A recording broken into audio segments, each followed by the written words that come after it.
Scotland's Talkin', the podcast. Scotland's Talkin', I'm Bally. A very good morning to you. It's 10:30. With me in the studio is our political correspondent, Alan Smith. And taking your calls is First Minister Nicola Sturgeon. Right, let's go back on the calls then.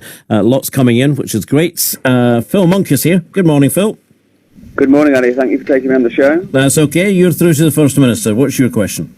Good morning, First Minister. Good morning. My respects for taking these calls, very much so.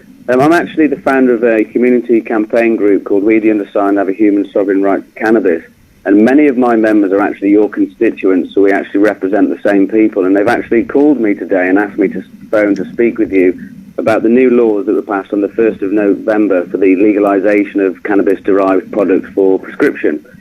Basically because this denies patient autonomy and will leave millions at risk of prosecution, eviction, unemployment, not to mention unnecessary suffering, pain and potentially even death. Now, although there's no specific conditions list for these prescriptions, only 3 situations will be granted permission for access to cannabis. This will be severe epilepsy in children, nausea for chemo and MS for some people with MS. And that's only with a GMC registered specialist, and that's only when they believe that it will also be of your benefit. So this is basically going to leave so many people left in the situation we've been in for the last 20, 40, 60, in fact 90 years, where we've been choosing cannabis instead of side effect-ridden pharmaceutical drugs, and we will still be prosecuted for this. Now, just to give you some figures, in 2006... Can you just get... Sorry, Phil, but can you get to a point, please? Yeah. You know, well, how can you move forward to help your people and my people so that, because there's no list for conditions, there's no way to actually define who is a medicinal cannabis user and who isn't. Okay. And not everybody has the luxury of being so sick as to get a specialist, like anxiety and depression, for example.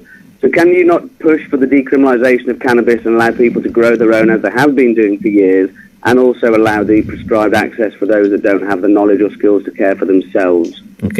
Okay, thanks for your question, Phil. Can I just, in general terms, firstly, set out my own view of these issues, and then I'll come on to the detail of your question. In broad terms, and I stress in broad terms because there's a lot of complexities lying underneath the surface of this issue, I support access to cannabis and medicinal derivatives of cannabis for medicinal use. Obviously, there's got to be appropriate regulation of that.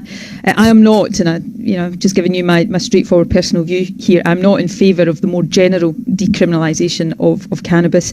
In any event, that is not something that lies within the responsibility of the Scottish Government. That, as you well know, the classification of drugs is a responsibility of the Westminster Government. I think what you've described there has been a decision, as I understand it, taken at the Westminster Government level. You've raised a number of issues there that I don't even want to try to kind of get into fine detail about today, but if you want me to, I'm more than happy to look into the particular issues you've raised and consider whether there is a case that the Scottish Government thinks it's appropriate to make to the UK Government about whether or not they should be looking at further changes. So if you want to leave your details with the radio station, they can pass them to me, and I'm more than happy to come back to you with a more considered response to some of the detail of what you're raising, because I don't think I would do justice to it to try to address it properly today.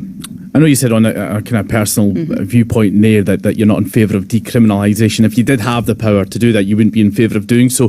Where does that kind of personal belief of not being in favour of decriminalisation of cannabis come from? I have a concern, and I'm sure Phil would sort of take me on this, and it's a legitimate debate, and I'm not saying there's an absolute right or wrong. I have a concern.